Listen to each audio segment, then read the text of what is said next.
Hello, I'm Antonia and this is Noel, and we are from Boxtail Soup Theatre Company, and we're in our studio, and we have been back in our studio for the last few weeks. We finished our spring tour and then we got straight back into making for 1984. Rhymed. Yeah. Yeah. I'm not sure when we did the last video. I think we had a few shows left at the end of the spring tour, and it was a lovely finish to it. We went to a few lovely venues to finish up with. We did the last picture of Dorian Gray at the Georgian Theatre Royal in Richmond, which if you've never been, you should just go for a visit. It's really, really beautiful, really unusual. We had a lovely show there. Yes, so that was all good.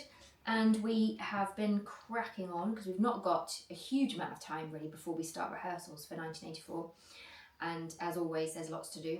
So I started off by picking up from where I left off last time with the puppets. So I think I basically made all of the heads and had done hair for some of them. So I started by putting hair and detailing on the rest. So I picked up first this guy. So he's an older guy. I'm not sure yet whether I'm going to need to put some darker hair on him. This is going to be an interesting test actually, even just being on film here. Yeah. I've gone for very white hair and very little of it because he's supposed to be pretty old. So he was my first one. And for these ones, because we wanted them to look just a little bit, even a little bit more real, I suppose, for want of a better way of putting it. So, I've put sort of wrinkles in and things like that. So that's him. I love them. I think they look fantastic. That's a good job, isn't it? And then this is the lady then that I did next. She's one of, I think she might even be the only lady puppet. They've all got these slightly flyaway pieces of hair. I feel like in the world, hairdressing is not as easy to come by as maybe... Yeah, exactly. They wouldn't have access to good grooming and regular styling. No. So perhaps they do it themselves, I don't know. And then I had my biggest challenge, which is to make the puppet that looks like Mark, who is playing Winston in the show. So this is finished Mark puppet. And I think he said that his partner double took when we saw. Have you got the photo that you were working from? I think so, yes. Yeah, whether Mark will want us to share that or not, I've no idea. It was a photo specifically for me. Yeah. And in fact, I ended up having to also look at a few other ones to make sure I had all angles covered. But I think it looks pretty likely. Yeah, it's great. And then I moved on. I've done a couple more, but I'm not going to reveal all of them for now. You'll have to come see the show. But then I moved on to, there's in the story, if you know the book, they have the 2 minutes hate, and they also have hate week, where everyone sort of shouts and cries and... More of a crowd scene. Yeah, so we wanted a shouting crowd. So this is a shouty face. The other shouty face I made is quite terrifying. It made me scared. I scared myself with it. It's not necessarily meant to be scary. It's meant to just be shouty, but and angry looking. So en masse, I think the idea is with lighting and a bit of shadow and stuff, they might work. We'll see. So that's one of those. Meanwhile, while I was doing that, Noel has been working again on the big piece of set. Yeah, I've been really pleased. I came back to it, and the first thing is when you come back to it after a good break is always just figuring out where you were and what you've done so far. And when you've got lots of pieces of foam board, it cut in really bizarre shapes. It takes a moment even to remember how to put them all together. Once I'd got past that, and actually I'd labelled it quite well. I was very pleased with my past self. I thought I'd done myself a favour. I think on the last vlog where we were talking about the ministry and the set that we were making, I'd kind of finished the bottom half, or I'd cut the pieces for it. So we'd be looking at ways to strengthen it and make it hang together better, make sure it's not going to, because obviously because it's connected with magnets, there's a danger that if they come loose or if it gets knocked, then the whole thing could crumble. So we've used some Velcro straps to strengthen it in a few places.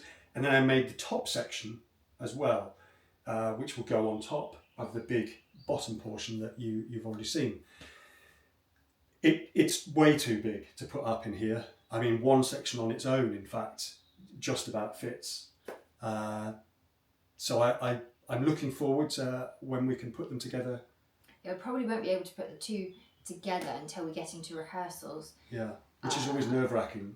We talked about maybe putting it together outside, like we did that with the Gulliver mast, but it very much depends on the wind, because if it's a little bit windy, then we don't want to break it. So before we even start, so we'll see. But I'm pleased with how it looks, and I think that as far as I can tell, the angles on the top and bottom will meet up correctly. So it all feels fairly sturdy, and it looks good when the pieces are up. It looks great. I'm really excited to see it. And actually, I was really surprised then because it's behind us actually at the moment, when it's all packed down. Given how big it is, it's actually not as much foam board, as I thought it was going to be.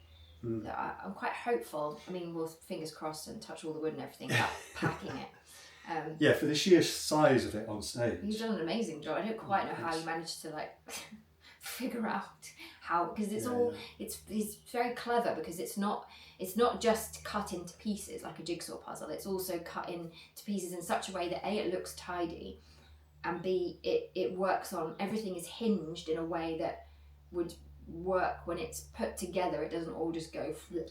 Yeah, you want it to kind of be connected in a way that's going to help to hold itself together, and also then when it has to be taken apart and folded flat, that it's going to fit into that footprint of the trunk, which is no mean feat.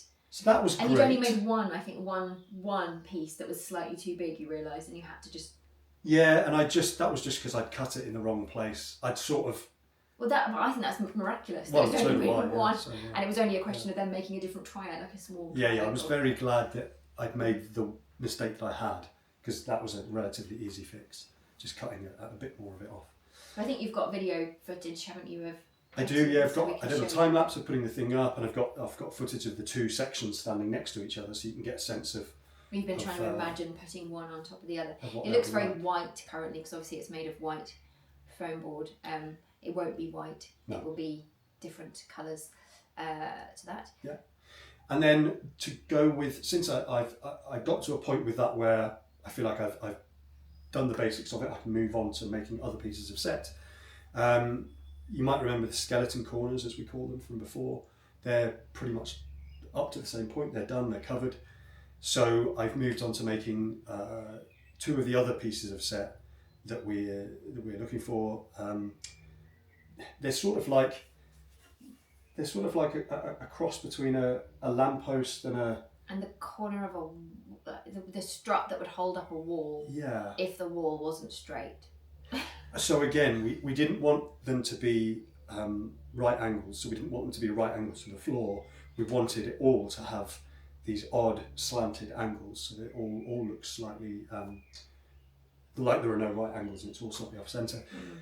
So that's what I've been working on over the last few days, is making those stands, and I've got one of them pretty much done, and I'm quite pleased with that as well.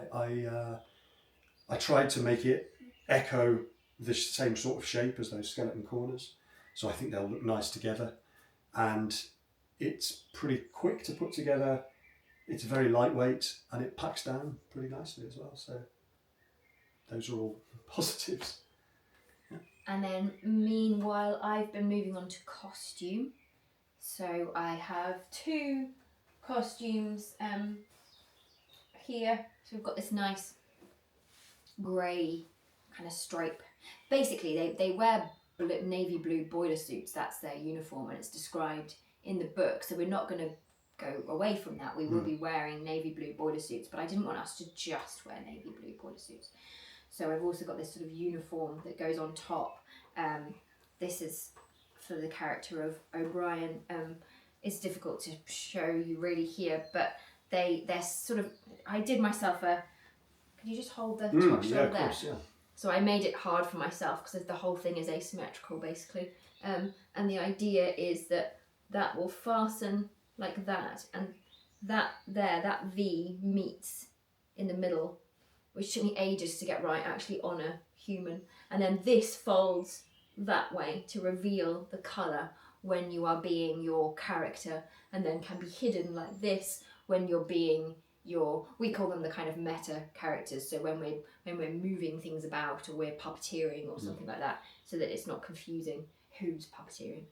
So that's character, that's not. So that's Noel's one there, and then I've got for the rest of us who are not in a party like his character is, we've got the red instead and a different colour back that just blends in with the boiler suit really. But again, the same thing should happen. Once it's on me, the V there meets up, and then that opens out like this to reveal the red colour of the workers of the party. And they will have a little bit more extra detail on that. They're also, I'm going to try and make it so that we can magnet the collar open and shut, so it'll be easier than using a popper, a snap fastener, I think. Anyway, we'll see, but it's going okay so far. It's like I said, it was a bit tricky. I made it tricky for myself. It looks good though. But I think it was worth it. Yeah, I think so. Yeah, I think they look really smart when they're on, and they look slightly unusual as well. They're supposed to try and echo some of the weird and they triangles definitely and do the that. angles They of the definitely do set. that.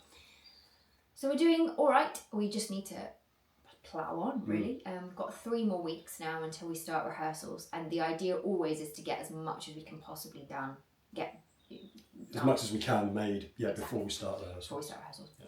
So that is what we will be doing. Meanwhile, the show is on sale at the Fringe, so do go on, and if you're coming up to Edinburgh this year, pop along to our website. You'll find the link, or Noel put it here. You can book tickets now.